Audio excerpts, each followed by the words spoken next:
Pakinggan niya, hindi tayo namamatay, natutulog lang tayo. O kaya naman lumita tayong tirahan. Si Christian, namatay, COVID. Hindi siya namatay ng COVID. Umuwi lang siya sa bahay niya, punta siya sa tatay niya.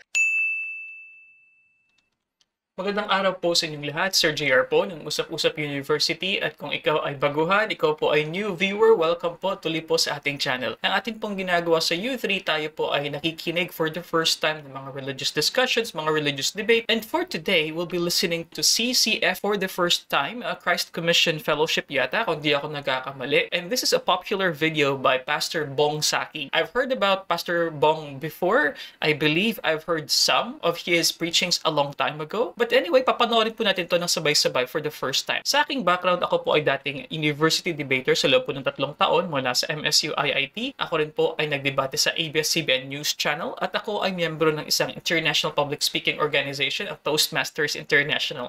So ano pang hinihintay natin mga ka-U3? Samahan niyo po ako. Let's go! Pinagpalang araw po para sa ating lahat. Purihin po ang Panginoong Diyos sapagkat ito pong araw na ito ay paggunitaho natin ng muling pagkabuhay ni Jesus. Bagamat siya po ay buhay hanggang ngayon, siya po atin pong inaalala. At atin pong inaalala yung araw na yon, yung unang araw na yon. At alam niyo po bang malaking pagpapalayan para sa ating lahat? Personally, bago ko po ipaliwanag sa inyong pinakapuso ng muling pagkabuhay ni Jesus, ang kahulugan nito, personally po, ito po'y napakalaking pagpapala sa akin. Bawat umaga, meron pong awitin na nagpapatibay po ng aking kalooban na siyang nagpapaalala kung sino si Jesus sa akin. Tingnan niyo po yung awitin na, I don't know if you are familiar with this, pero sa hamon ginadaanan natin, itong kantang ito'y napaka-importante. Kung narinig niyo na pong awitin, Because He Lives. Because He lives, I can face tomorrow. Because He lives. Yeah. All fear is gone. Isipin niyo po yun, walang takot. Because I know He holds the future. And life is worth the living just because He lives. Amen po. Dahil buhay si Jesus, kaya nating harapin ang kinabukasan. Dahil buhay si Jesus, wala tayong dapat katakutan. Dahil alam natin na siya ang nakakaalam kung ano ang kinabukasan at ang buhay ay karapat-dapat na ipamuhay dahil buhay si Jesus. Amen? Yung pong bagay na yan ay napakahalaga ho sa ating lahat. Kaya nga sabi ho ni Pablo, tingnan niyo po sabi ni Pablo sa 1 Corinthians 15, kung si Kristo ay hindi nabuhay magmuli, ang ating pananampalataya ay walang saysay. Nasa kasalanan pa rin tayo. Maging yung mga namatay na, sana ang mga namatay na, sumunod kay Kristo Jesus, napahamak lang din. Bakit? Sabi niya, kung ang pag-asa natin kay Kristo ay para lang sa buhay dito, sa lupa, tayo na ang pinakakawawang tao sa na nilalang. Bakit? Kasi nga kung hindi nabuhay si Jesus, but because Jesus Christ rose again from the dead, dito nagpapatibay na ang ating pinananampalatayanan ay may saysay, may kabuluhan. Ang buhay natin ay may kabuluhan. Matibay ang ating tinatayuan. Ang ating pundasyon ay napakatibay na walang bagay na anumang mangyayari sa lupa na makapagpapayanig nito at makasisira nito. Yun ay isang napaka-importanting bagay na huwag nating kakaligtaan when it comes to the resurrection of Jesus Christ. Now, alam nyo sa panahon natin ngayon, ang dami na hong mga fake news, no? Kaya ang hirap na hong malaman kung ano po yung totoo, ano po yung dapat nating paniwalaan. Gulong-gulo na ho ang maraming tao. Now, alam niyo po ba na meron pong pangyayari hindi lang ngayon. Noong pa lamang 1899 ng June 24, meron pong 4 na magaling na manunulat sa Denver, Colorado. Ito pong mga manunulat na ito sa katauhan po ni Al Stevens, ni Jack Tornay, si John Lewis, at si Hal Wilshire. Sila po ay habang nandoon po sila sa train station ng Denver, Colorado, talagang sabi nila, walang balita, walang maipabalita, walang magandang, parang bagal, wala tayong bagong balita man lang. So, ang ginawa nila, nag-iinuman sila sa Oxford Hotel. At habang sila'y nag-iinuman, nagparabagang nagkaroon ng isang eureka moment itong si Al Stevens. Sabi niya, "Uy, alam ko na, bakit hindi tayo gumawa ng kwento? Sabi niya, gawa tayo ng kwento. Mag-imbento tayo ng kwento. At gawin natin itong parang totoo. At sabi gano'n, oo nga, no, maganda yan. At gawin natin yung balita, yung tipong balitang galing sa ibang bansa para hindi nila basta-basta mabe-verify. Kaya ito, gawin nating balita. Sabi niya, nagkasundo sila na ibabalita nila na may grupo ng mga Amerikanong ininyero na nag-stop over sa Denver. Nung gabi, napatungo sila ng China para mag-submit ng kanilang bidding ng pagsira o pag-demolish ng Great Wall of China. Sabi niya, okay yan, maganda yan. Bakit naman gigibain ng China yan? Nagbigay sila ng iba't ibang mga kuro-kuro, mga ideya, at ito sabi niya, alam ko na, nagkasundo sila na this is about international goodwill. Na ang lang ipagdidiinan, nagbibigay sila ng bagong pagbubukas sa daigdig. At iniimbitahan nila ang mga mangangalakal sa iba't ibang bansa na sa halip na mayroong barrier na wall, ay papaltan ito ng isang 1,500-mile highway sa pinakapuso at sentro ng China. Wow, alam niyo po bang kumalat ang kwento na to, nilabas sila, they just started to write, nagsimula sila magsulat ng kanilang mga bersyon ng storya na sinabit nila sa kanilang mga respective papers, sa mga respective na dyaryo. Wow, alam niyo itong fake news na ito, kinuha pa ng iba pang mga papers katulad ng Chicago Tribune, New York Times, kinuha to after na report. Lalo pa nilang dinagdagan at lalo pang pinalawak.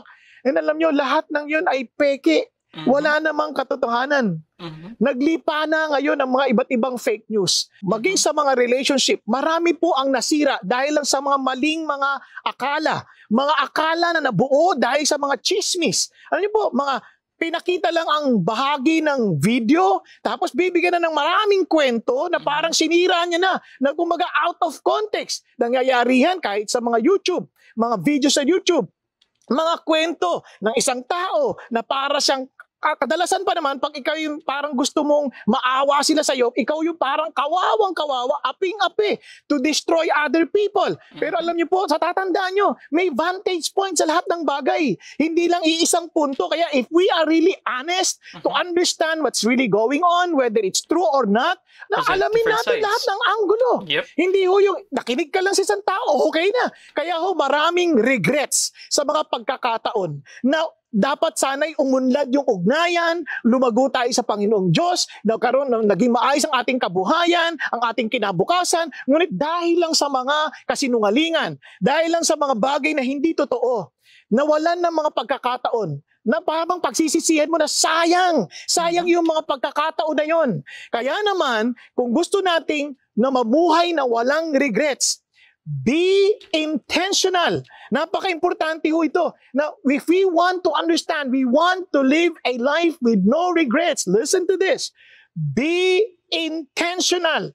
Intentional to rise up above, as in to rise up in truth above falsehood. Let's be intentional. Okay, before we continue. Alright, so tingnan natin yung structure so far nung sinasabi dito ni Pastor Bong Saking. So first, dahil ito nga ay isang sermon for the Holy Week actually. So sinasabi dito, yung structure niya so far, that Jesus lives. He starts it with a song. Sabi niya nga na yung kanta na blessing do sa kanya because He lives, which is actually, I know, it's a popular Christian hymn. So after the song, he mentions about what Paul has written about Christ being raised. So nagkaroon ng worth yung ating faith. Yun ang kanyang starting na sitas. And then after that, he transitioned to fake news. Yung history ng fake news, isa sa mga history ng 1899, sinabi niya nga na kung saan na-pick up ito ng iba't ibang mga news agencies, news outlets, yung sinasabi dito ni Pastor Bong. And then after that, he goes on to say na yung mga fake news naman as applied to our lives, it may damage our relationships or nagkakaroon tayo ng loss of opportunity to improve the relationships. And then, he starts off with the main point, be intentional. Kasi meron silang parang screen, na kung saan nakikita natin yung kanyang outline, yung mga highlight or mga bullet points nga ng kanyang sermon. So far, hindi ko pa ganong magets yung ideya niya about fake news or news in general. Will he be talking about the news presented that God has risen nung linggo? Diba ganun po yun? Kaya nga, paano ba ito gagawin? Let's be intentional to practice KISS principle na binahagi rin sa atin ni Pastor Peter. Kaya nga, yung KISS principle na yon, gusto kong gawin natin ito para hindi natin makalimutan. Isipan nyo, kiss falsehood goodbye and welcome the truth with a kiss. Ayan, baka sabihin nyo, ba't paulit-ulit yung kiss na yan? Paulit-ulit. Now, kasi ho, itong kiss na to, dyan din natin kukunin ang ating pong outline. Kaya ulitin ko, no regrets, this is our radical mindset, a fulfilled life. If you still remember, kung naalala nyo pa po, ano una? Begin with the end in view. Ang pangalawa, na tinalakay po last week ni Pastor Ricky at din ni Pastor Marty Okaya. You got talent. Isipin nyo, you got talent and serve with your gift. Bakit po importante yan? Isipin nyo po, maraming tao, ang pinagsisisihan nila, wala man lang akong talent, wala naman lang akong kakayanan. Parang, di ho totoo yan. Bawat isa sa atin, meron ho tayong kakayanang binigay ng Diyos, kaloob ho yan ng Diyos. Because He wants every one of us to be fruitful. Wag na wag nitong kakalimutan. Walang sino mang isinilang sa lupa na hindi nais ng Diyos na maging makabuluhan ng kanyang buhay. He wants everyone to experience. Gusto niyang maranasan ng bawat isa ang totoong makabuluhang buhay.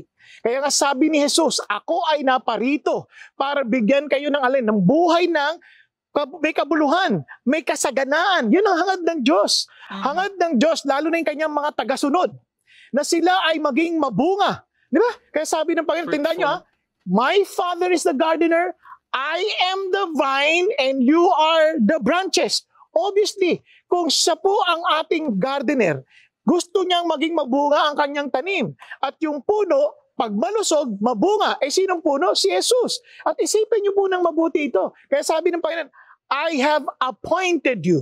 You did not choose me, but I chose you. Appointed you to bear much fruit. Yun ang hangad ng Diyos. Kaya every one of us, bawat isa sa atin, binigyan ng kakayanan ng Diyos to be fruitful. Ngayon naman, we are to rise up in truth above falsehood. Kaya we need to be intentional. Okay.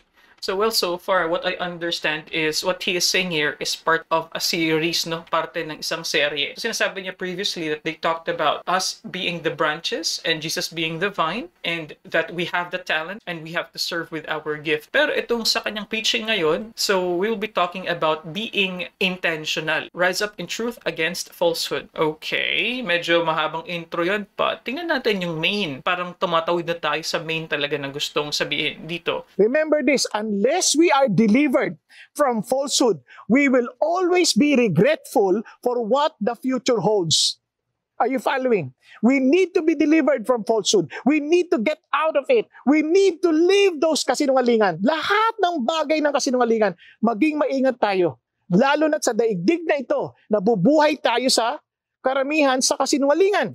Kaya ulitin ko, kiss falsehood goodbye and welcome the truth with a kiss. Bakit kiss? Bakit pa ulit-ulit yung kiss na yan? Para hindi ho natin makalimutan. Anong ibig sabihin yan? Know the truth. Internalize the truth. Share the truth. Kung naintindihan mo yung katotohanan, importanteng to know the truth, internalize the truth, and share the truth. Now, isang bagay po. Kunyari lang, sa ating pong panahon, hindi nyo ba napansin? Hindi nyo na alam kung anong paniniwalaan ninyo? I would really want to know more. Ano yung sinasabi niyo dito na falsehood? Ano ba exactly ang falsehood? Kasi sinasabi dito, we have to be intentional and we have to kiss it goodbye. Diba? I would like to know more about this. Dahil sa COVID, sa pandemic na to, sama-sama nagkakagulong tao. Ano ba talaga ang totoo? Maging sa bakuna, pinagtatalunan. Sasabihin ng lupo ng mga group doktor, ang bakuna na yan, hindi mabuti sa'yo. May lupo ng mga doktor, ang bakuna na yan ay mabuti. Dapat yung gamitin yan. Kaya nagkakagulo. Yung ibang tao, sa gulo nila, hinaguguluhan ka na rin. Hindi mo nalang totoo rito. Pati ho sa gamot, naalala nyo, pati pa ivermectin, pinagtatalunan. Ano ba talaga? Yung bang ivermectin niya, mabuti ba yan o masama? Ano, merong grupo ng doktor, mabuti. Sasabihin naman doktor, hindi mabuti. Meron pong tinatawag na information war. Kaya sino ang totoo sa kanila? Yan na ang daigdig natin ngayon. Kaya nga tulad din ng sabi ni Pontius Pilate. Ano sabi niya nung nililitis niya ang Panginoon Kristo? Ano ang katotohanan? What is truth? Yan ang tanong ng katauhan. Lahat ng tao, they're looking for truth, but they are not serious to know the truth. Ulitin ko. Gusto nila ang katotohanan, pero hindi sila seryoso na malaman ang katotohanan. Okay, if we're talking about like current events na kumbaga katotohanan sa mga pangyayari, well, one of the main issues there why we always get the fake news, yung ibang tao hindi nakakakuha ng tamang impormasyon is dahil kulang sila sa effort ng pag-research. Yun lang naman yun eh. So actually, meron po akong naging viral po na post yan dati. Meron akong viral na video a long time ago in my old blog kung saan sinabi ko nga doon na marami talaga yung mga fake news at anong dapat nating gawin para ma-solve itong mga fake news na ito. And interestingly, let me just give a comment on Pastor Bong's style so far. Na-mention niya yung pandemic, so I'm guessing this video was shot siguro 2 or 3 years ago. Kasi nag-mention pa siya ng pandemic and obviously ngayon, so 2024 ngayon, hindi na po ganun ka-serious yung COVID-19 at hindi na po ganun ka-serious yung ating pong mga cases. Ano po? But anyway, one thing that gusto kong i-share sa inyo na technique sa public speaking is ang pag-relate nito sa current situation. Very important yan. So dito si Pastor Bong is mentioning about ivermectin. Kaya nga kasi nilalagay niya sa tamang konteksto at least sa kung ano yung nangyayari sa current situation. So tandaan po natin kapag tayo po ay nagbibigay ng sermon katulad po nito, you have to make it relatable po sa lahat, especially by linking it with current events. Ano yung mga nangyayari ngayon? And he mentioned about Infowar. I totally agree. Ito ay napakalaking issue po sa ating po panahon ngayon. Ay nako, lalo na with AI. Hindi na lang po AI yung mga gumagawa ng mga articles ngayon, yung mga gumagawa ng mga content, yung mga gumagawa ng mga write-ups. Ay nako, pati with AI technology sa videos po, nagagaya na rin. Pati voices, nagagaya na rin. In the near future, mas mahirap malaman kung ano ang totoo o ang hindi. Pag pinaproduce mo ng video ngayon ang AI, I think Sora, Sora AI is the first thing in my mind. Yung kaya na gumawa ng mga cinematic, mga very detailed na videos through AI. Bakit? Dahil nabubuhay tayo sa daigdig na pilit na kinokontrol ng kasinungalingan. Tingnan niyo ang sabi po ni Juan. Pansinin po ninyo, anong sabi ni Juan? We know that we are of God. Alam natin na tayo ay sa Diyos. And that the whole world, buong daigdig, lies in the power of the evil one. Nasa ilalim ng kapangyarihan, ng kadiliman, ng kasamaan, ng demonyo. At alam niyo sabi ni Jesus Christ? He was a murderer. Siya'y mamamatay tao mula pa sa simula.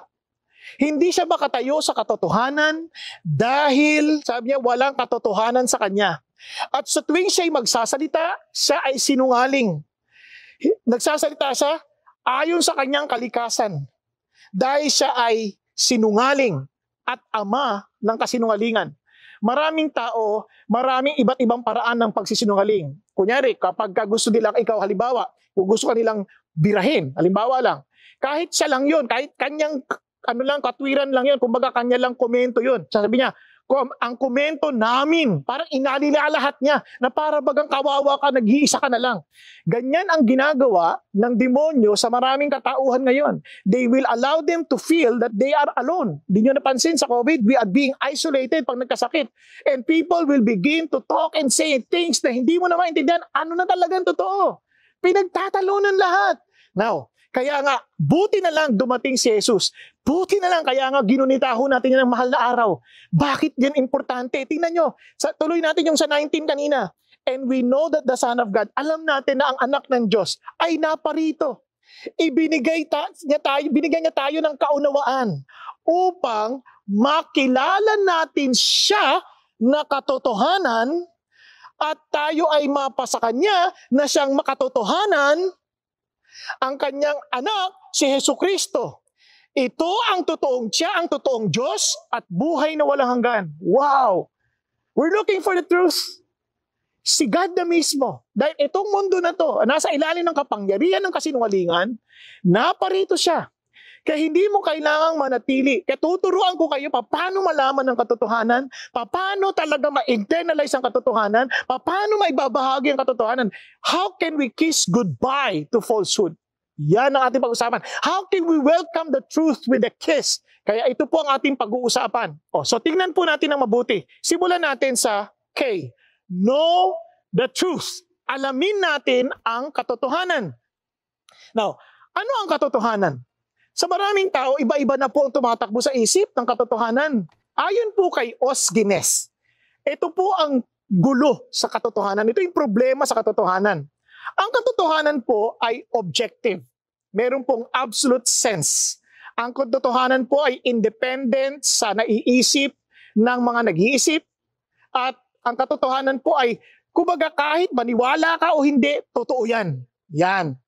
So, in-illustrate niya po ito sa tatlong klase ng baseball umpires. Ang baseball umpires po, ito yung nagdidesisyon. Okay, before we continue, no, in as much as ma-appreciate ko sana yung mga references dito ni Pastor Bong, well, the references are very Americanized, ano po? So, kunwari, yung kanya mga halimbawa kanya sa origins of fake news. I'm just wondering, why can they not find an example or a reference from Philippine situations? Dahil ito naman ay Filipino-English language, ano po? I'm not saying na dapat laging halimbawa ay sa Pilipinas, pero kunwari dito, si Auguinus, we don't know who this person is. Like, mas mabuti sana nabigyan niya rin tayo ng background ni Pastor Bong kung sino yung tao na yung nagsasabi, ano? And also, pagbigay ng halimbawa sa baseball references, hindi ba pwedeng gawing basketball or sabihin na lang natin, o sipa, o sabihin na lang natin, larong Filipino. Dalang references niya so far, masyadong American. So, I kind of think, why is this so? So, una siguro dahil ang kanilang simbahan ay American, ang kanilang church, dahil siguro protestante, kaya ba ganon? Or number two, baka yung kanilang crowd, yung kanilang congregation dito sa kanilang simbahan sa CCF, baka maraming PhilAm. Ganun po ba? So that's my guess, ano? Dahil so far, sa references niya on baseball, I don't think that the typical Filipino would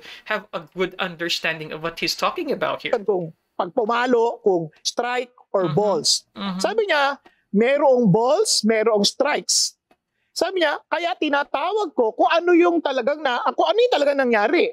I call them the way they are. Sabi niya nung isang umpire, sabi niya, kayabangan yan. Oo, may balls at may strikes and I call them the way I see it. Kung ano yung nakita ko, yun ang itatawag ko. So hindi importante kung ano yung nangyaring totoo, ang importante ano yung nakita ko. Sabi ng isa, come on.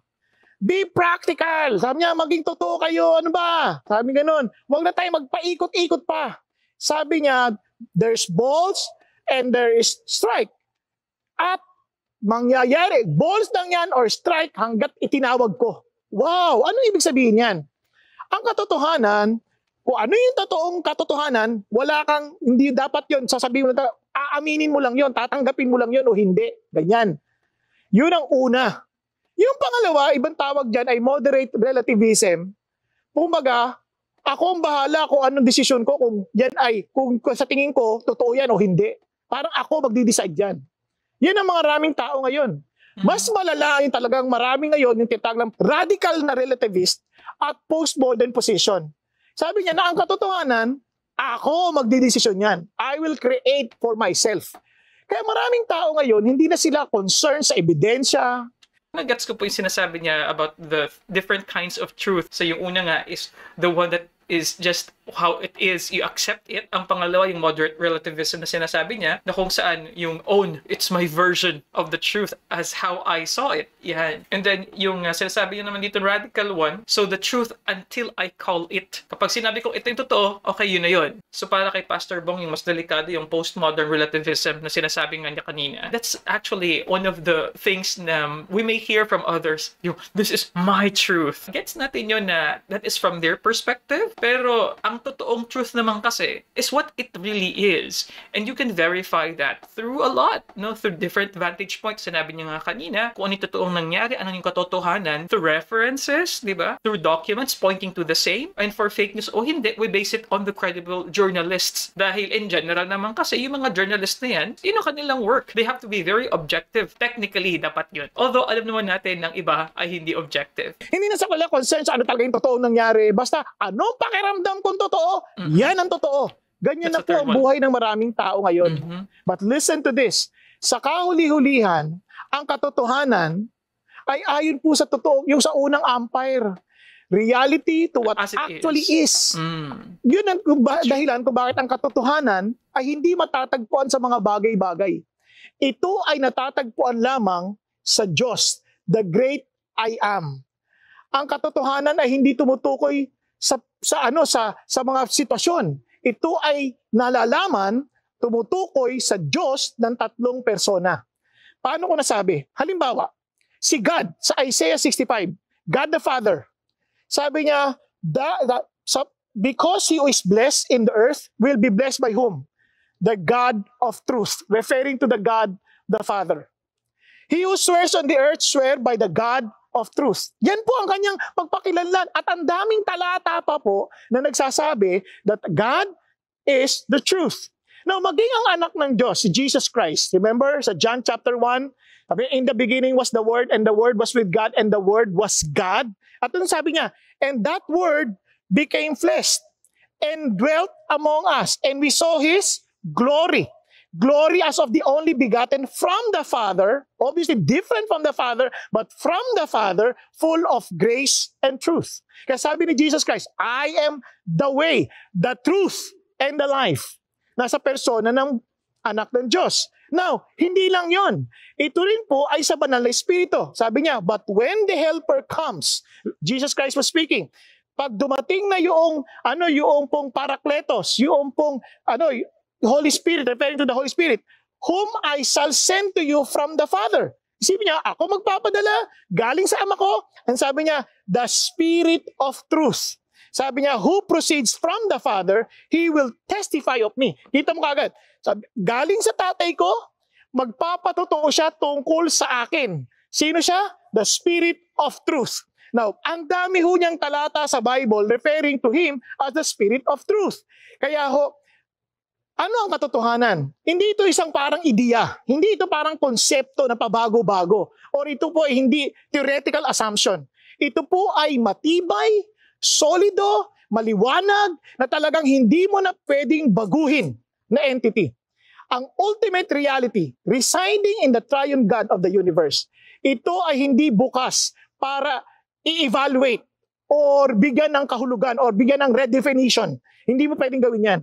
Dahil ang triune God is the truth, we need to know Him. Dahil siya ang katotohanan, kailangan natin silang makilala. Kaya minsan, kahit nag-aaral tayo ng Bible, hindi natin malaman ang katotohanan kasi inaaral lang natin to para madagdagan ng ating kaalaman, hindi para makilala ang totoong Diyos ng Biblia, ang Diyos ng Biblia. Hindi natin siya kinikilala. Kaya nga ho, hindi lang ito makita. Kaya sabi nga ni Jesus Christ, ito ang eternal life, that they may know you and the one whom you have sent. Yun ang eternal life. Sa buhay, marami tayong mapapait na karanasan, madadaanan, pero sa Diyos, ang katotohanan, doon lang natin ito makakamtan. At doon lang tayo kakapit. Naalala ko po si Anthony Ray Hinton.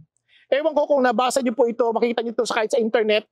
30 taon po siya. Okay, again, no? Yung reference dito ni Pastor Bong, American na naman. Sino Ray Hinton. And we don't know these people. So, siguro nga na yung kanilang congregation po talaga sa kanilang simbahan, baka mga Filipino-American siguro, kaya po ganun. Because this is in Filipino sana, no? Yung references. Sabihin lang natin na sa history natin, no? Kung ito, nangyari nung panahon ni Bonifacio o panahon ni Rizal. Di ba? Yung fake news as to their time. So, why does he always use American references? But anyway, what he said here so far, interesting po para sa akin, na sinasabi niya nga dito na yung helper nga is the Holy Spirit at sinabi niya na, and that was from the Father, and then the Holy Spirit will testify of me, of Jesus. So nagustuhan ko yung passage na yun. And he also mentioned about the ultimate reality daw, which is yun nga yung mentions about triune God, because he says that the truth is really based on God. It is solid, it is unchangeable. Na nabilanggo, nasa death row, 30 taon, isipin nyo, sa Alabama prison,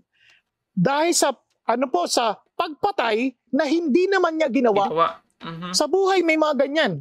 Baka rin tayo mapagbintangan. At pag napagbintangan natin, alam natin ano ang totoo. At iba rin ang naiisip ng iba na katotohanan. Ngayon, ito pong si Anthony, alam niya na hindi siyang pumatay. At alam ng Diyos na hindi siyang pumatay. Of course. Ang problema, sa korte, siya ang pumatay. Talagang paulit-ulit, lahat ng kanyang apila, hindi tinatanggap. Yun po ang nangyayari.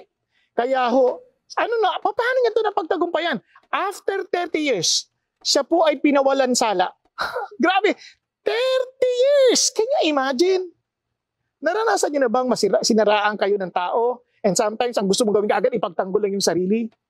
Kaya itong si Anthony, anong ginawa niya? Itong sabi niya, when every court was saying no, lahat ng korte, hindi. Naniwala ako sa Diyos na nagsasabi siya ng yes. Kailangan kong sa pananampalataya at talagang sa kaibuturan ng aking kaluluwa, nananampalataya ako sa turo ng nanay ko nung bata pa ako na ang Diyos kaya niyang gawin ang lahat ng bagay maliban na lang ang mabigo. At siya ay nasa itaas, tinitingnan ng affair ng katauhan, sabi niya, at yaan ang nakatulong sa akin para mag-survive ng 30 taon sa talagang gitna ng impyerno. Now, can you imagine what's happening? At dahil doon, ito ang naging kanyang kalagayan sa isipan. Sabi niya, masasabi ko ito, na marahil, dahil nakatingin lang ako sa Diyos na katotohanan, marahil nilagay ako ng Diyos sa kulungan para iligtas ang aking buhay. Marahil nilagay ako ng Diyos sa kulungan para makinig ako. Sabi niya, para makapagsulat ako ng aklat.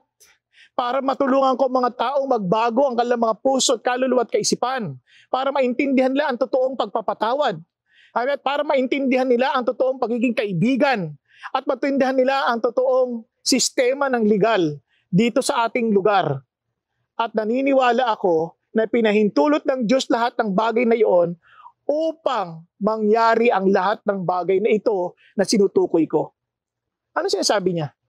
Whenever you are confronted with a situation, huwag mong tingnan yung sitwasyon. Huwag mong tingnan yung nararamdaman. Tingnan mo yung Diyos ng katotohanan at dun ka kumapit.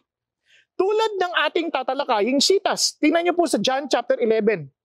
Noong si Martha at noong narinig niya na si Jesus ay parating, nagtungo siya para salubungin niya si Jesus.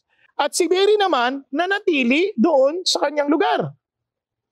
Sabi ni Martha kay Jesus, pakinggan nyo, Panginoon, kung narito lang sana kayo, hindi ho sana namatay ang aking kapatid. Now, pag-isipan nyo ha, sa iba, tingnan nyo, pati sa pagbabasa lang, pwede pang iba-iba ang ating pagkaintindi. Kung medyo negatibo tayo, ang sasabihin natin, Lord, nasaan ka nang kailangan kita? Parang ganun, no? Pero naniniwala ako na hindi ganun ang kanyang loobin. Parang sinasabi niya, Lord, kung nandito lang sana kayo, hindi sana yung tong nangyari tong namatay eh. Sana nakarating kayo na mas maaga. Siguro iba ho ang magiging kwento. Ayan, sabi niya. Pero sabi ng, syempre, damdaman yung yung dalamhati ba sa puso? Pero alam ko naman, kahit ngayon, sasagutin pa rin kayo ng Diyos eh. Sabi niya, pag hiningi ninyo, sabi ni Jesus, ang kapatid mo ay mabubuhay magmuli mula sa kamatayan. Sabi ni Martha, alam ko po yung theology na yan. Sabi niya, mabubuhay siya sa araw ng muling pagkabuhay. Kasi meron pong tinatawag na resurrection day. In the last days, mabubuhay magmuli ang mga namatay. Sabi niya, alam ko mabubuhay siya ulit doon. Hindi. Sabi ni Jesus, I am the resurrection and the life. Now, tigil ako sandali ha. Ano sinasabi ni Jesus? Eto ka nagdadalamhati, mapait na karanasan, parang kasisisi na hindi nakarating si Jesus, baaray sinisisi mo yung sarili mo, hindi kasi natin nabalitaan kaagad si Jesus, nasabihan kaagad siya sa kanyang kalalagayan, para man lang nakabiyahe agad si Jesus para makarating siya on time. Sana. Yung mga sana, ang dami mga sana. Yun ang mga kataga ng pagsisisi, panghihinayang. Pero sabi ni Jesus, ano man ang pinagdadaanan mo, listen, I am the truth. Look at to me. Focus your eyes on me. I am the resurrection and the life. Mga kapatid, anuman ang nakikita nating nangyayari, pandemya yan, anumang krisis, tumingin ka kung saan si Jesus. Kaya nga, whenever we are in a crisis, look at where Christ is. Kaya nga, wag doon sa krisis. Wag doon sa problema. Minsan isip ka na, lockdown. Huwag ka tumingin sa lockdown. Tumingin ka kay Jesus. Perhaps this is an opportunity for us to spend time alone with Jesus. Ang problema ng maraming tao, dahil hindi sila nakatingin sa katotohanan, they do not know the truth, they focus their eyes doon sa mga kasinungalingan. Katulad ng COVID, hindi yan ang katotohanan. Ang katotohanan kay Jesus. Kapag may sakit ka, anong katotohanan? Tingin ka kay Jesus. Tingin ka sa Diyos. Huwag sa sakit. Kaya huwag tatakatay, ano ba talaga? Hindi ko na alam eh. Nalilito ka, ivermectin o hindi? Si Jesus ang takbuhan mo. Kasi kahit na, kung totoo yan, kahit na inumin mo yan, kung hindi ka pagagalingin ni Jesus, hindi ka gagaling. Are you following? Here's the truth. Know the triune God. Know how they operate. Know their hearts. Now look at this. And sabi niya, and everyone who lives and believes in me will never die. Ang sabi ng Panginoon. Sabi niya, kahit ikaw. Sabi niya, the one who believes in me will live even if he dies. Kahit namatay na, mabubuhay pa ulit. At kahit mga namatay, mabuhay pa, kinakailangan ko magbigay ng kaunting perspective dahil isang medical na topic yung na-mention niya on ivermectin kung nag-work daw o hindi. Total, ang Diyos naman ay may permiso. Di ba medyo delikado po yun? Kasi kung sasabihin ko hindi nila ako mag-take ng gamot dahil ang Diyos naman din palang nag-aalo, nagagaling ko ako hindi. Medyo questionable ng kaunti yung sinabi doon ni Pastor Bong sa akin. Para ang dating sa akin is ang sagot sa lahat ng tanong dahil ang katotohanan ay si Jesus. So I think He is working on a very different definition of what truth is. Sabi niya kasi dito na we have to look at Christ now for the truth. So paano ba yun? If we know who Christ is, God will give us enlightenment. Yun ba yung pinupunto niya dito? And isa pa sa mga na-notice ko, which is something that I've heard also with other pastors. So it's a usual technique, yung paggamit po ng tinatawag natin ng mga sound bites. Yung sabi niya na crisis and look at where Christ is. So medyo mahilig po yung mga Protestant churches po sa mga ganyan pong techniques, which is not totally bad naman po. Sa public speaking po kasi, the reality is minsan doon tayo sa mga sound bites mas nakakaintindi o mas naaalala natin o mas doon tayo mas nakaka-relate sa mga kwento o sa mga naratibo. Tandaan po natin yung aspekto ng relatability. At naniwala sa akin, hindi ka na mamamatay. Whether si Lazaro o ikaw, parehong kahinatan ninyo if you focus on me. Sa akin ka tumingin. Because the truth is God. Know God. Know the truth. Know the Son of God. Know the Holy Spirit. Know the truth. Now, tuloy tayo. Tingnan nyo. Yes, Lord, I have come to believe that you are the Christ, the Son of God, and He who comes into the world. Listen, that you are the Christ, the Son of God. Anong impression yan? That you are the Messiah. You are the Savior. You are the Son of God. By nature, you are God. Ano sabi niya? Naniniwala po ako. Now, tingnan niyo po, if we know the truth and we know our God so well, hindi ka dapat ganito ang aabutin mo, parang sayang. Bakit? Tingnan niyo po ang pangyayari para lalo natin maintindihan. Ano bang ibig sabihin ng Panginoon Kristo? Sabi niya, I am the resurrection and the life. Now, sabi niya, ako ang muling pagkabuhay. Ano yung sinasabi niya? Kung ako ang muling pagkabuhay, anong pinakapatunayan ni Jesus dito? Na totoo ang Diyos Ama, totoo siya bilang anak ng Diyos, at totoo ang banal na Espiritu. Pangalawa, kung ako ang muling pagkabuhay, din totoong may kamatayan. At ang kamatayan ay totoo sa lahat ng tao. Everybody dies. Walang exemption. Kaya nga sabi nga ni Woody Allen, ang daigdig na to ay napakadelikadong lugar. Walang pumaparito sa daigdig na hindi lalabas ng buhay. Yun ang sabi niya. Kaya nga, sabi niya, kung sakaling dumating ang kamatayan sa akin, sana wala ako dito. Parang yun ang sabi niya, you cannot avoid death. And sabi, at hindi mo alam kung kailan. Marami nagsasabi na kapag may COVID at bata ka, hindi ka mamamatay. Ang dami ko hong kakilala. Bata, malalakas, patay. Hindi natin alam. Okay, before we continue mga ka-youth, interesting itong na-mention dito ni Pastor Bong. Now, I would like to know sa kanilang simbahan at sa mga members po ng CCF na nakikinig po, mga youth community members po natin na from CCF, because na-mention dito about sa vaccine. Ini-encourage ba na Pastor Bong na magpaturok kayo ng vaccine? Kasi sinasabi niya dito, marami daw siyang kakilalang ng mga bata pa na namatay lang din. So, does it mean that the church's stand on vaccine is for people not to have it? Kasi sa totoo lang mga ka-youth, nako, sa Amerika, ako po pala bakunado po ako pero sa Amerika, ang dami mga pastors, ang dami mga from, those in the Bible Belt, yung mga especially nasa southern states sa Amerika, yung kanilang mga radio announcers na mga pastor, ang sinasabi na huwag daw magpabakuna at ang ending ay marami sa kanila ang mga nangamatay. And also, for other churches, nako, gusto ko rin malaman, sa kasagsagan po ng pandemic, yung mga simbahan nyo rin po ba sa inyong church ay dinidiscourage kayo or ini-encourage po ng bakuna? Pero anyway, katulad ng sinabi ko, may mga simbahan na naniniwala, wag, kasi ang iba dyan, work of the devil daw, may mga nilalagay na incantations daw sa mga vaccine and whatever. Di good for them na mga hindi nangamatay noong sagsagad po ng COVID. But on a personal level, may mga kilala ako na namatay dahil hindi sila bakunado. It's reality. At itong kamatayan na ito ay kaaway. Kaya nga sabi sa 1 Corinthians, kung naalala nyo 15, the last enemy death. Matindi ho ang death. Kaaway ho ito na gagapiin ni Kristo, na kinapi ni Kristo. Hindi lang gagapiin, ginapi na niya. Sabi niya, the last enemy to conquer is death. Death's an enemy. Ayaw ng Diyos ang death. Bakit? Kasi it is harmful. Nakakasakit o nagbibigay ng iyak, nagdudulot ng kalungkutan, dalamhati sa tao. And ayaw ng Diyos. Kaya mapapansin niyo si Jesus Christ. Dahil nung nakita niyang nag-iiyakan yung mga tao, pinakamaikling verse na makita niyo sa Bible, Jesus wept. Umiyak. Bakit? He knows the pain of death. Pero alam niyo po, kaya ito yung kwento para maintindihan niyo, para lalo natin ma-appreciate. Nung sinasabi na sana dumating kayo dito, sabi ni Martha, ito kasi pangyayari. Meron pong lalaking may sakit, ang pangalan ay Lazarus, taga Bethany. Kung saan nakatira si Maria at ang kanyang kapatid na si Martha. Para nilinaw na in advance, sinabi na si Maria yung nag-anoint sa Panginoong Hesus ng kanyang ointment na mangyayari pa lang sa chapter 12. And binunasan ng paa ni Jesus at ng kanyang buhok. At ang kanyang kapatid ay may sakit. Now listen. So yung mga magkakapatid na babae, magdalawang magkapatid na babae, nagpadala ng mensahe kay Jesus, Lord, tingnan ninyo, yung mahal ninyo. Now, iniisip nyo, these people, close sila kay Jesus. They are confident about the love of Jesus. Sabi niya, pati yung relationship nila, siguro kung sa panahon natin, parang BFF, diba? Parang wow, best friend forever. Now, Lord, yung mahal ninyo, yung best friend niyo, kaibigan ninyo, may sakit.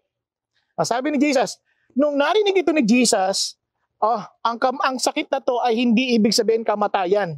Ito ay para sa kalwalhatian ng Diyos. Now, why am I saying this? Importante ito sapagkat ang Panginoon Kristo, hindi siya kumikilos siya sa katotohanan, hindi siya nararamdaman. Sabi niya, ito ay para sa kalwalhatian ng Diyos. So, upang ang anak ng Diyos ay maluwalhati sa magitan nito. Now listen, ngayon, mahal ni Jesus sila Martha at Mary at si Lazaro. Pero, nung marinig niyang siya ay may sakit, siya ay nanatili ng 2 pang araw. Now listen ha, parang 2 araw, di ba pag may sakit, mahal mo, magmamadali ka na. Ngayon, may sakit, dali, may magagawa ka. Si Jesus, iba.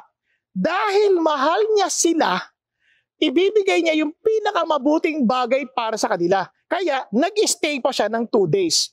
By going right away, it is not a loving act for Him. Now, kaya may mga bagay na feeling natin para ang tagal ng Diyos. Now listen, if we know the truth, we will understand that God operates in His own time.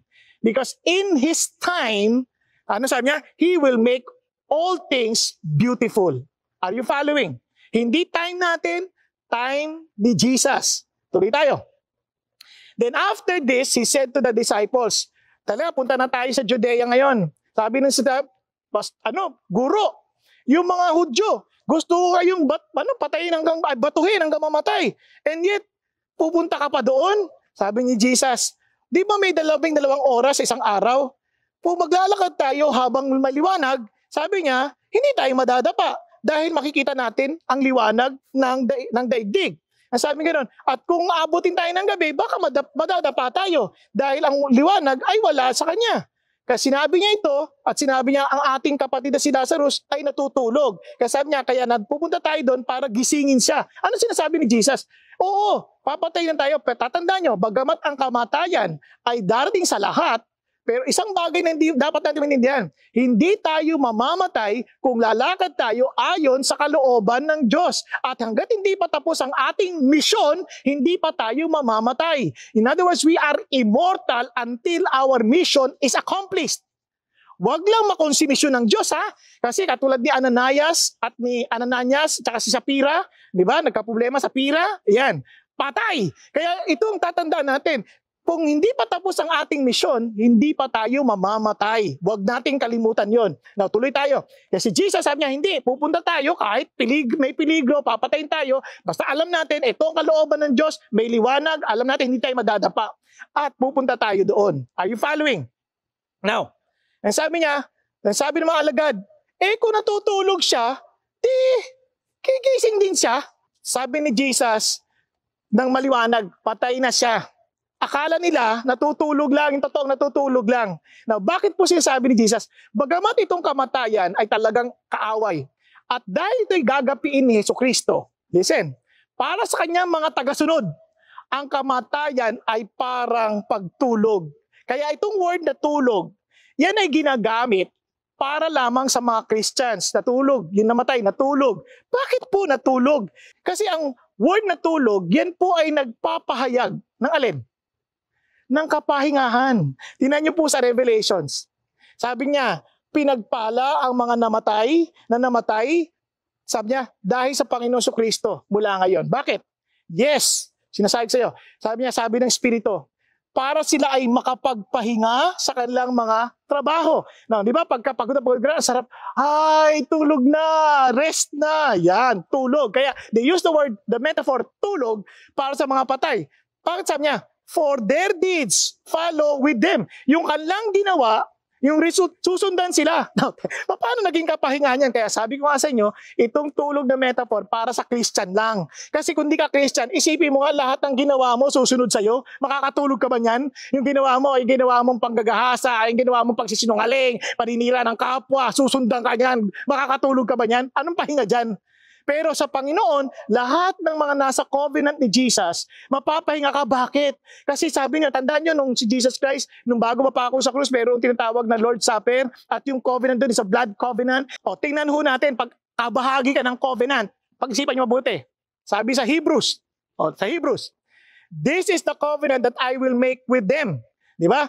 I will put my laws upon their heart, and on their mind he will write. He then says, their sins and their lawless deeds I will remember no more. Di ba sarap nun? Hindi ko na yan aalalahanin. Kumbaga, yung pagka kay Kristo ka, yung susunod na ginawa mo, yung burado, yung mga masasama, dahil binalutan na ng dugo ni Jesus. Wow! What a rest! Yun ang importansya for Christian. Kaya nga sa atin ang death, hindi na yan kinakatakutan. Bakit? Yan ay rest for all of us. Kaya napakasarap pong paalala ho yan sa atin. If we know the truth, you will not see death. You may only see, it is death. Sa tingin natin, death. Kaya parang sila Martha, kaya sila nag-iiyak, they see death. But when they look at God, the truth, Jesus Christ, the truth, Jesus Christ is telling them, he was just sleeping. Natutulog lang siya. So na-mention na rin po natin ito mga ka-youth sa iba nating video reactions now. And that's one of the things about having religion. Hindi lang ito sa CCF, hindi lamang ito sa any other churches, MCGI, INC. In general, it gives us the idea that there is something called an afterlife. So nagbibigay po yun ng reassurance sa human civilization. That's the reason why nagkaroon tayo ng ganitong uri ng paniniwala across all cultures. Dahil we are uncomfortable with unpredictability. When you die, you stop from existing, you don't know what's next. So ayaw natin ng ganun. And because of that, the human psyche had the idea, okay, there must be more than this. There is an afterlife. Hence, we should not look at death as the final destination. Meron pang next na mangyayari. Gigisingin ko siya, bubuhayin ko siya, and I will glorify the Father, and the Son will be glorified. Kaya know the truth. Kapag wala ka nang magawa, listen to this, hindi mo na maintindihan ang nangyayari sa buhay mo. Look at and know the truth. Be intentional to know the truth. Know the very heart of God in your hurting, in your watching, in everything. Always know the truth. Ang tanong, do you believe this? Kaya nga, yun din ang tanong ni Jesus Christ. Yun din ang tanong ni Jesus Christ kay Martha. Do you believe this? Kaya nga itong pangalawa, we need to internalize the truth. Don't just know about it. It's not enough na alam mo lang dito, but you have to internalize it para lumabas yung benepisyo kung bakit itong katotohanan ito importante. Di ba? We need to know. Kaya nga, it is one thing to say you believe until it is tested. Di ba? Ulitin ko, it's one thing to say you believe until it's tested. Hey, minsan, I believe. Pero pag nilagay na sa katotohanan, tingnan niyo po. Sabi niya, so Jesus began deeply moved within, came to the tomb. Now, it was a cave and a stone was lying against it. Jesus said, okay, remove the stone. Sabi ni Martha, Lord, sabi niya gano'n, namatay. Sabi niya, Lord, pang-apat na araw na to. Parang ganito siya, sabi niya, Lord, wala ka ba naintindihan sa mortuary science? Wala ka ba naintindihan? Lord, alam mo, patay na yung kapatid ko ng 4 na araw. Lord, di ba naintindihan mo yan? Di ba pag namatay may autolysis, may bloating, may active decay, tapos, Lord, may mga fluids yan, nakabalot yan sa wrappings. Isipin mo yung mga fluids habang nagde-decompose yan, Lord, didikit yung amoy yan, masangsang. Lord, hindi mo ba naintindihan yan? Ayan, tingnan nyo ha. If we are not looking at the truth, we are not focused on the truth, ano nangyari sa atin? We are analyzing the situation. Hindi masamang mag-analyze how to solve the problem. But even in your solving the problem, focus on the truth. Know the truth, internalize the truth. Kaya sabi ni Jesus, tinoy, did I not say to you that if you believe, you will see the glory of God? Saan niya yun ang tingnan mo? And sabi niya, Martha said to him, di ba naalala nyo? I know that he will rise in the resurrection of the day. Ano sabi ni Jesus ulit? I am the resurrection and the life. The one who believes in me will live even if he dies. And everyone who lives and believes in me will never die. Do you believe this? Yun ang tanong sa atin ng Panginoon. Naniniwala ka ba talaga? Kasi minsan, I believe in Jesus. Pero pag nagka-problema na, Lord, nasa kalabo mo, Lord, ba't mo ako iniwan? Internalize the truth. Internalize the truth. Remember this. Yung mga Christian, pag naniniwala kay Jesus as the resurrection and the life, sabi ng Panginoon, kahit siya'y mamatay, mabubuhay siya. Kahit yung mga nabubuhay, hindi na mamamatay. Kaya ka, pakinggan niya, hindi tayo namamatay, natutulog lang tayo. O kaya naman lumitat tayong tirahan. Kaya pag narinig nyo isang Christian na namatay, pag na-internalize ito ng mabuti, at sabi nyo, ang Christian, namatay, COVID. Hindi siya namatay ng COVID. Umuwi lang siya sa bahay niya, punta siya sa tatay niya. Dahil ayaw niya dito sa lupa na ang daming COVID. Di ba? Pag narinig yung, namatay, cancer. Wala, umalis lang. Kasi iniwan niya na dito yung cancer, kaya umuwi na siya sa bahay niya. Nag-transfer lang siya ng residence. Remember, absent in the body, present with the Lord. Friends, ano sabi ng Lord? We are of good courage. Huwag tayong matakot. Huwag tayong matakot. No. Ganito pag nag-internalize ang katotohanan. Alam niyo, mabait ang Diyos, before the end of the year, naka-attend po ako nung Christ Revealed na actually, nakapanood ako nung kalang 11 episodes. And alam niyo po, would you believe, si Sean McDowell, naging guest natin siya dito, anak ni Josh McDowell, kilalang apologist. Would you believe, nalito rin sa buhay? Babasahin ko yung sinabi niya. Sabi niya, kausap niya yung tatay niya. Sabi yung tatay niya, Dad, I want to tell you something. I want to know what's true. Gusto ko malalaman ko anong katotohanan. Hindi ako kumbinsido na Christianity ang katotohanan. Sabi niya, gusto ko maging totoo sa tatay ko. Kaya tinignan niya ako nung sinasabi ko yun. Ano sabi ng tatay ko? Son, I think that's great. What? Tay, naririnig mo ba ako? Naiintindihan mo ba yung sinasabi sa inyo? Na hindi ako kumbinsido sa Christianity. And sabi ng tatay niya, listen to this. Don't just know the truth. Internalize it. Sabi ni Josh McDowell, yung tatay niya. Sabi niya, look, hindi kita pinalaki, tinagalog ko lang para maniwala ka sa mga sinasabi ko sa iyo. Pinalaki kita para sundin mo yung katotohanan, hanapin mo yung katotohanan, at kahit ano pang kung saan ka man dali ng katotohanan, yakapin mo ito.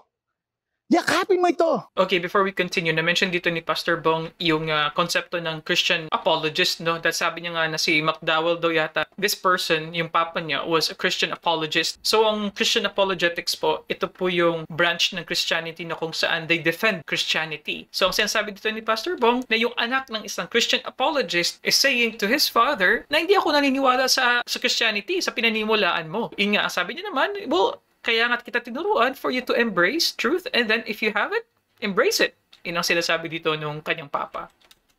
And sabi niya, at kumbinsido ako na kapag hinanap mo ang katotohanan, ang dulo niyan, mananampalataya ka kay Kristo Jesus na totoong ang katotohanan. Ulitin ka, mananampalataya ka kay Kristo Jesus ang katotohanan. Pero sundin mo ang katotohanan na yan. Kahit na hindi ka komportable, kahit na parang ang hirap tanggapin, pero you have to accept that. Now, isa sa mga struggles na kanyang hinarap tungkol sa resurrection, muling pagkabuhay ni Jesus. Kasi pag namali ka kung hindi totoo yung resurrection, patay tayo, useless itong ginagawa natin. Now, ito ang kanyang mga struggles. Sabi niya, dahil first time niyang narinig, intellectually, emotionally, nahamon siya. Na daw ito daw, muling pagkabuhay ni Jesus, hindi talaga nangyari. Hindi yan totoo, hindi yan nangyari. Sabi niya, pareho lang yan, Mithri, si Horus, si Adonis, pareho lang yan.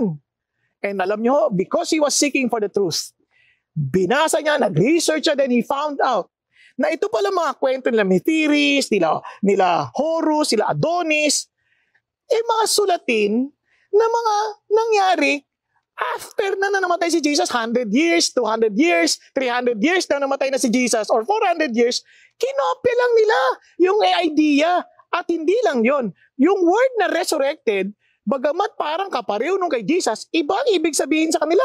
Tulad po ng kwento ni Osiris. Ibang-iba. Pag binasa niyo yung kwento ni Osiris, siya ay pinatay, siya ay pinilagay sa kahon, tinapon sa karagatan, at naging Diyos ng underworld. At ang tawag nila doon ay resurrection. Ibang-iba. Those are fictions. Hindi yung totoo. Samantalang ito kay Jesus, historically true. Kaya nga maraming mga kilalang scholar, mga abogado, mga nag-aral talaga. Halimbawa si Lee Strobel, isang investigative journalist ng Chicago Tribune. Noong siya'y nahamon, because yung kanyang asawa naniniwala kay Jesus, sabi niya, bakit hindi mo rin siya sa atin? And when he searched for it, he looked for it, ano ang na-realize niya about the resurrection? The resurrection is the supreme vindication of Jesus, divine identity. It is, and his inspired teaching, it is the proof of his triumph over sin. Sabi niya, and death, it is the foreshadowing of the resurrection of his followers. It's the basis of Christian hope. It's a miracle of all miracle. Kaya naglabas siya ng aklat, The Case of Christ. Now, hindi lang siya. Ang dami. Maging si John Singleton Copley, yung High Chancellor of England. I know pretty well what evidence is, and I tell you such evidence as that of the resurrection has never broken down yet. Hindi mo pa masisira yung mga ebidensya ng muling pagkabuhay ni Jesus, hindi masisira sa kasaysayan. Because Pastor Bong has been mentioning here about the evidence of the resurrection, I'm seeking for actual evidence. Anong ebidensya ang tinutukoy dito ni Pastor Bong? And then na-mention niya rin kay Lee Strobel na nagsulat ng libro about Case for Christ. I wonder what kind of evidence was presented here. Kung kayo po ay nakapagbasa na po ng mga books na ito, ano po yung ebidensya na tinutukoy dito? Kasi kung sinasabi natin na narrative evidence lang or testimonial evidence, kung sa korte po kasi natin yan, that is very, very low kind of evidence. Mas gusto natin yung object evidence dahil hindi po yung subjective na ebidensya. Ano po? So yung actual na historical fact, historical evidence, yun ang mas gusto kong makita dito. Yung actual na mga proof, mga artifacts ba niyan, kung ang sinasabi niya na ang resurrection ay totoo, kinakailangan natin ng isang objective data. Hindi lang yan. Si Simon Greenleaf, siya po yung author. Natingin textbook ko, paano mag-imbestiga ng katotohanan, mag-imbestiga, paano malalaman. At hinamon din siya dahil hindi siya naniniwala kay Jesus. Anong sabi niya? After searching and applying what he taught his students, the resurrection is one of the best documented events in the history of man. Maging itong abogado na to, narinig niyo to, lagi niyo narinig kay Pastor Peter, si Sir Leonel Loco. Nako, sobrang galing nito. World business, isipin niya sa Guinness Book of World Record. Pinakamagaling na abogado. Ano sabi niya? I say unequivocally that the evidence of the resurrection of Jesus Christ is so overwhelming that it compels acceptable by proof which leaves absolutely no room for doubt. Walang kaduda-duda. Totoo ang muling pagkabuhay ni Jesus. Hindi bola. Friends, have you internalized that? Pag sinabi natin, Jesus is the resurrection of the dead, have you internalized that He is my resurrection? He is my life. Ina-internalize mo ba talaga yan? Na hindi lang pinasang kaalaman. Kasi kapag yan ay totoo sa atin, even sa message si Peter sa mga taga-Israel, ang kanyang unang message sa ito, sabi niya, makinig kayo, man of Israel. Sabi niya, dahil kay Jesus sa taga-Nazaret, napatunayan niyo ito sa magitan ng mga himala. Ano sabi niya? Ito sabi niya, listen to this, God raised Him up again. Dahil ito karamihan sa kanila nagsisi tumanggap kay Jesus Christ. And look at the effect because they internalize the truth. Day by day, continuing with one mind in the temple, breaking bread from house to house. They were taking meals together with gladness and sincerity of heart. Worship sila. Araw-araw, hindi linggo lang. Masaya ka lang puso, yung bang talagang hindi mo mapigilang kagalakang, hindi mo matatanggi na gusto mo rin magkaroon ng ganoon. And they're praising God, experiencing favor from the people. And the Lord was adding to their number day by day. Alam niyo ba't ako nalulungkot? Ang dami ngayon nagsasabing Christian. But hindi mo makita yung totoong galak, uhaw at pagsamba sa Diyos because they never understand and they never internalized the reality and the truth of the resurrection. Alam nila na buhay magmuli, yay! Mag-celebrate tayo! But they never experienced the truth of this resurrection. Kaya hindi mo na sabihin, I am the resurrection. Jesus is my resurrection. Jesus is my life. Personal. Internal.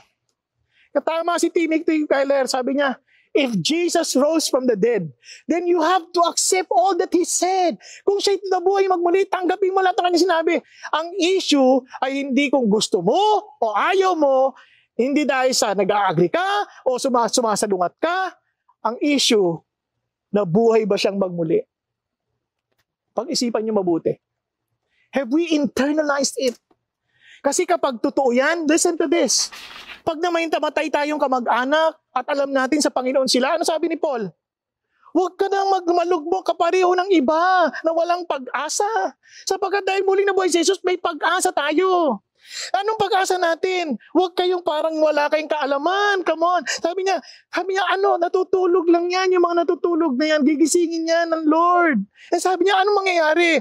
Dahil pag nanampalataya tayo kay Jesus na namatay at nabuhay na magmuli, kahit tayo, dadalin ng Diyos kasama ng mga nauna na sa atin kay Jesus. Ang sarap. Na ito pa sabi niya, ganito mangyayari, papaliwanag ko sa inyo ha. Ganito pa mangyayari, sabi ni Paul. Sabi niya, yaong mga nabubuhay at nananatili, hindi namatay, hindi pa namatay niya. Pag dumating na sa Panginoon, hindi pa sila namatay, hindi pa sila umuwi sa Panginoon. Sabi niya, hindi din sila mauuna sa mga namatay na, yung mga natutulog ng kapatid natin. Sabi niya, si Lord mismo ang bababa mula sa langit na may matinding sigaw, tinig ng isang anghel, trumpeta ng Diyos. Sabi gano'n. At yung mga namatay, babangon. Sabi niya, sila ang unang babangon. At pagkatapos, tayo mga namabuhay naman, saka tayo kukunin. Yun ang tinatawag ng rapture, caught up, kukunin. Sabi gano'n. At sabi gano'n, at sasalubungin sa alapaap ang Panginoong Hesus. Wow! At yan ang mangyayari, sabi niya, kaya sabihin mo ito sa iba. Comfort one another with this truth, with these words. Eh, akala ko ba yung mga namatay, diretso na kay Lord? Di ba? Absent from the body, present in the Lord? Yes, they're present. Kalang kaluluwa. But, one day the body, sabi nga sa 1 Corinthians chapter 15, in the twinkling of an eye, the perishable will get the imperishable. Di ba? In a twinkling of an eye, bilang buhug. The mortal will transform into an immortal body. At doon, ito na yung tinutukoy ng Panginoon Kristo. Wow! In a twinkling of an eye, we will be changed. Mababago tayo. Kaya itong, yung wala ng piligis, wala na yung mga pimples, nakakainis, di ba? Wala na yung mga sakit sa balat. Biglang isang glorified body that will live for eternity. Because by His stripes, we are healed. That's our God. That's our Savior. Kaya ito pong ating pag-asa ay hindi po isang wishful thinking. Ito po ay talagang certain, garantisado ng Diyos. May ebidensya ng muling pagkabuhay ni Jesus. Di po ba napakasarap nun? Kaya kailangan natin itong internalize. Kaya nga ang hamon ni Jesus ay ito. Listen to this. But if we confess with your mouth Jesus as Lord and believe in your heart that God raised Him from the dead, you will be saved. Kaya kahit alam mo na buhay siya magbulit, hindi mo naman in-internalize, hindi ka naniwala within your heart and confess that Jesus is Lord, that you believe sa puso na siya yung binuhay ni Jesus, hindi ka maliligtas. Kaya unless, di ba? Kaya nga, napaka-importante yan. Hindi natapos yan ng kwento. Pag yan na-internalize natin, alam natin ito lang ang tanging pag-asa ng tao. Ano gagawin mo? We will share the truth. Imposible hindi mo ito ikwento. Imposible hindi mo to ibahagi. May balita. Yari, kung tayo nakarinig tayo ng balita, uy pare ko, uminom siya ng ganito, gumaling siya sa COVID, grabe. Di ba? Gusto mo ipamalita sa lahat. Kaya di lalo na. Hindi na lang sakit ng katawan, kundi sakit ng forever na kaluluwa, ng espiritu. Ginamot ni Jesus ng muling pagkabuhay. Somebody overcame death. Wow! Let's share the truth. Now listen. Therefore, many of the Jews who came to Mary and saw that he had done, believed in him. Pero meron din hindi tatanggap. And some of them went to the Pharisees and told them the things which Jesus had done. Kaya naman, galit sila kay Jesus. Gusto nang papatay si Jesus at si Lazaro. But, hindi natin gustong ganito lang ang mangyari. Parang, wow, they just incidentally, pero nalaman yung nangyari, they believe in Jesus. No, ang sabi ni Jesus, if you still remember sa Romans chapter 10, sabi niya from the scripture says, whoever believes in him will not be disappointed. There is no distinction between Jew and Greek. Walang pinagkaiba yan. Mapa Hudyo yan, mapa Grego yan, mapa mayaman yan o mahirap, bata o matanda, isa lang ang tanging paraan. For the same Lord is Lord of all. Isa lang din ang Panginoon na kailangan dapat nakilalanin, nakatotohanan, nakakilalanin. Abounding in riches for all who call on him. Punong-puno ng yaman, sabi sa mga tumatawag sa kanya. And whoever will call on the name of the Lord will be saved. Lahat ng tumawag sa Panginoon, sa pangalan ni Kristo Jesus bilang Panginoon, ay maliligtas. Sino pangako niya? Pero paano sila tatawag kung hindi sila maniniwala?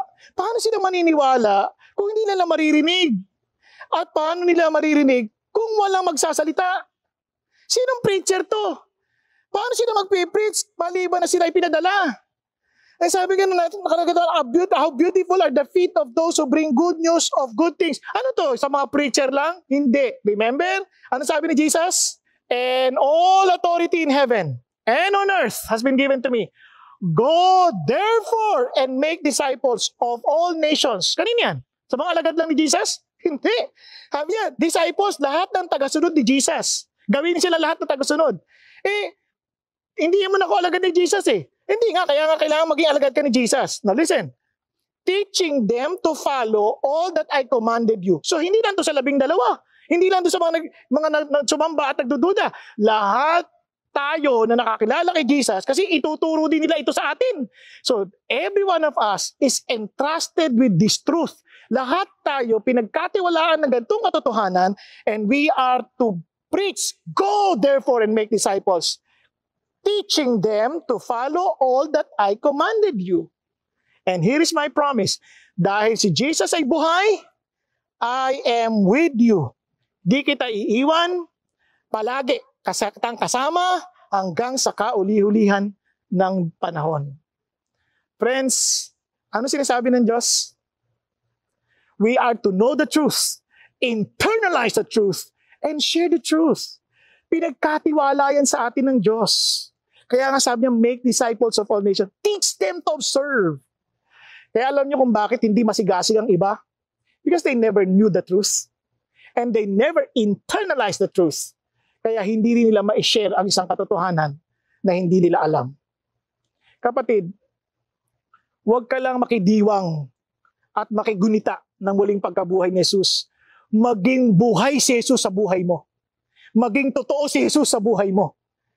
Kilalanin natin at talagang alamin natin. Huwag tayo makontento. Sabi nila, tayo mismo, let's experience it. Let us really live it out. Huwag lang tayo makinig. Ipamuhay natin. Tayuan natin. Paniwalaan natin. Ilaban natin. At ibahagi natin ang katotohanan.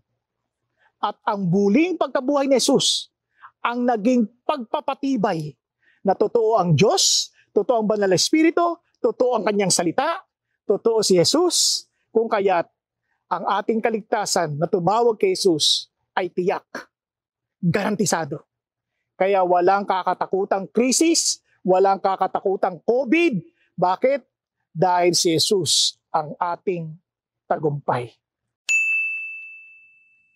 Alright, so dyan po nagtatapos mga ka-U3 ang sermon nga no, ni Pastor Bong Saking patungkol nga sa resurrection. So this is actually a sermon para po talaga sa ating quote-unquote Holy Week special. Ano po? In general, I think madaling mantindihan yung pagbigay ng tatlo lang na tawag natin yan acrostics, KIS. So know, internalize, and share the truth. So interesting sa akin yung structure na kung saan inumpisahan nga niya sa pamamagitan ng book ni Paul sa mga Corinthians, kung hindi po ako nagkakamali. And then he went on by saying about fake news and then, of course, being intentional about the truth. So yun po ang kanya na-mention. And I believe this was part of a series, kung hindi po ako nagkakamali. Initially, I was thinking, yung tinutukoy niya dito, yung particular na citas is yung pag-announce ng news that God has risen. Kasi doon siya nag-umpisa sa resurrection eh. Pero yung focus niya pala is on resurrection and why it is very important for us. Kasi sinasabi nga na without the resurrection, parang it disproves anything about what we believe in. Yun ang sinasabi niya, being Christians, the importance of understanding the resurrection and the truth about the Trinity. Actually, yun ang main na idea. Yung ginamit pa nga nila dun is triune, no? Triune. Triune.